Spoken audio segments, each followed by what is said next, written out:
In the fading light of the 5th century, the Eternal City stood as it had for over 1,000 years, its marble columns catching the last rays of a dying sun. Yet beneath the grandeur, something was shifting.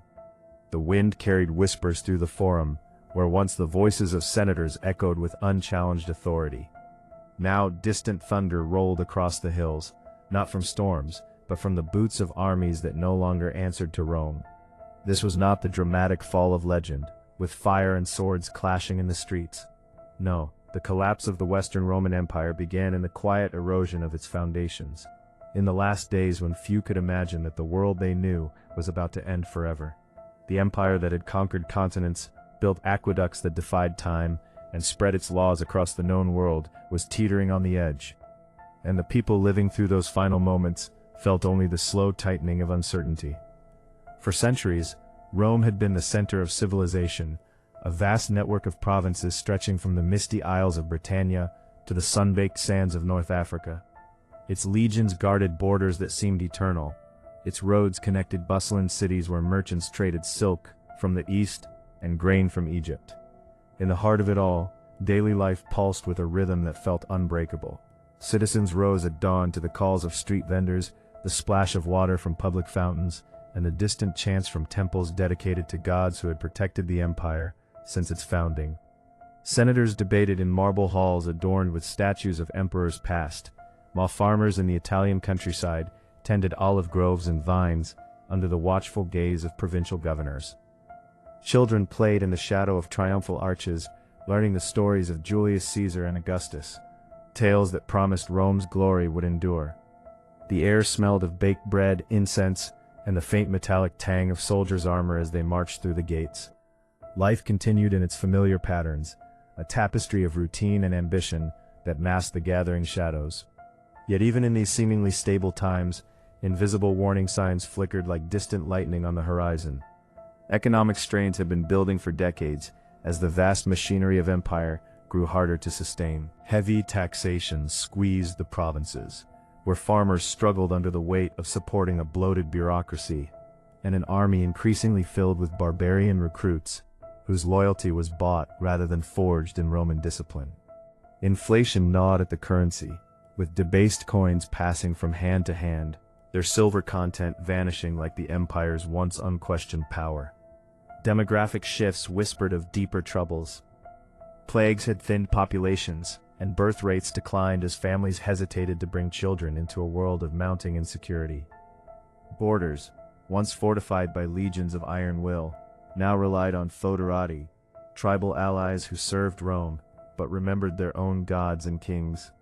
No single event screamed danger, but the cracks spread quietly, unseen by most who walked the forums and baths, convinced that the Pax Romana would hold as it always had. As the years pressed forward into the late 400s, rising tension began to fracture the surface calm. Barbarian migrations, driven by pressures from the Huns in the east, pushed waves of Visigoths, Vandals, and Ostrogoths against Roman frontiers. Cities that had known peace for generations now reinforced their walls, while generals like Stilicho navigated treacherous alliances, balancing loyalty to the emperor with the need to command mixed armies of Romans and outsiders. In the imperial court at Ravenna, intrigue simmered among weak emperors and ambitious advisors, where decisions were made not for the empire's strength but for personal survival. Grain shipments from Africa arrived sporadically, sparking food shortages that turned marketplaces into scenes of hushed arguments and desperate bartering. The silence in the Senate House grew heavier, broken only by debates that resolved nothing. Citizens felt the instability in their bones, the price of bread climbing, rumors of sacked border towns spreading like smoke, and the growing presence of armed bands who owed allegiance to warlords rather than the purple-robed ruler in the capital. The empire was still vast, but its veins were hardening, its blood flowing slower. Key decisions and mounting pressures accelerated the unraveling. Emperors like Honorius, isolated in Ravenna, failed to grasp the scale of the threats, distracted by court politics, while Alaric's Visigoths sacked Rome itself in 410, an event that shattered the psychological invincibility of the Eternal City. Though recovery seemed possible, the loss of tax revenue from devastated provinces compounded the military crisis. Generals raised armies with promises of land and gold that the treasury could no longer deliver, leading to mutinies and desertions. The division between East and West, formalized earlier, left the Western Empire increasingly isolated, its resources drained by endless campaigns to reclaim lost territories. Local elites in Gaul and Hispania began prioritizing their own defenses, forging deals with barbarian leaders who promised protection in exchange for power. These compromises, born of desperation, eroded the central authority that had bound the empire together. The pressure was relentless. Economic collapse in the provinces, military overstretch, and a leadership vacuum where visionaries were replaced by placeholders. The moment the system began to fail arrived not with a single cataclysm, but through a series of quiet ruptures that proved irreversible. By the 470s, the Western Empire's control had shrunk to pockets of Italy, its emperors little more than puppets manipulated by Germanic generals. The army, once the backbone of Roman might, was now dominated by foederati under leaders like Odoacer, a skilled warrior of Scyrian and Hunnic descent who had risen through the ranks. In 476, the young Romulus Augustulus, barely a teenager, and mockingly called Little Augustus, sat on the throne, while real power rested elsewhere. When Odoacer's forces demanded land grants and were refused, the tipping point came swiftly, yet almost anticlimactically. No grand battle marked the end. Instead, Odoacer deposed the boy emperor, sending the imperial regalia to Constantinople and declaring himself king of Italy. The Senate, diminished but still meeting, offered no resistance. The silence that followed was profound. The last Western Roman emperor vanished into obscurity, and with him, the institutional framework that had defined the West for centuries. What had been unthinkable became reality in the span of weeks.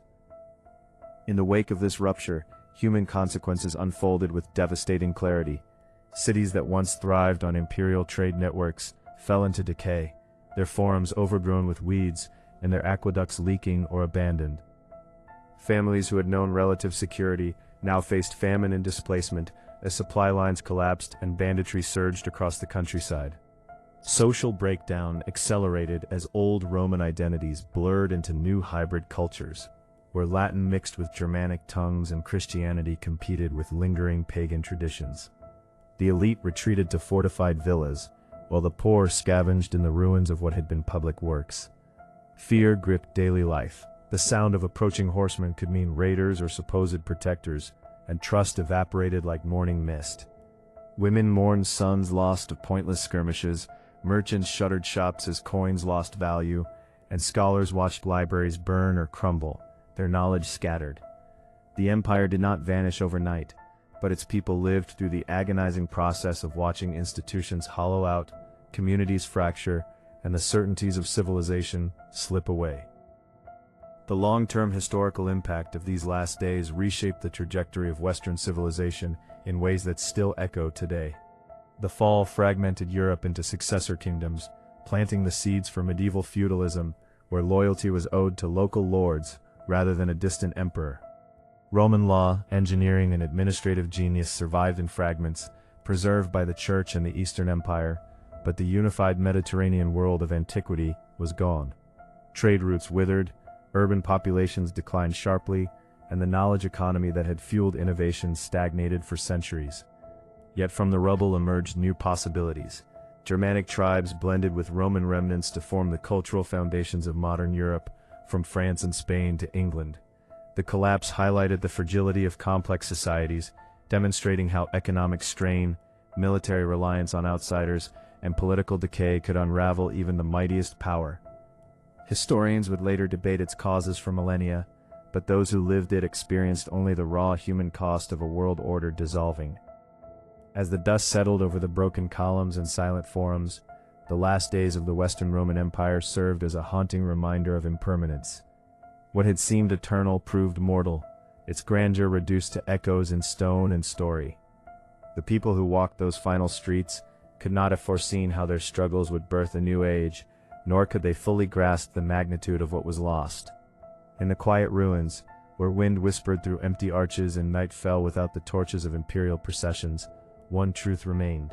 Civilizations do not fall in a day, but in the accumulated choices and overlooked warnings of their final hours.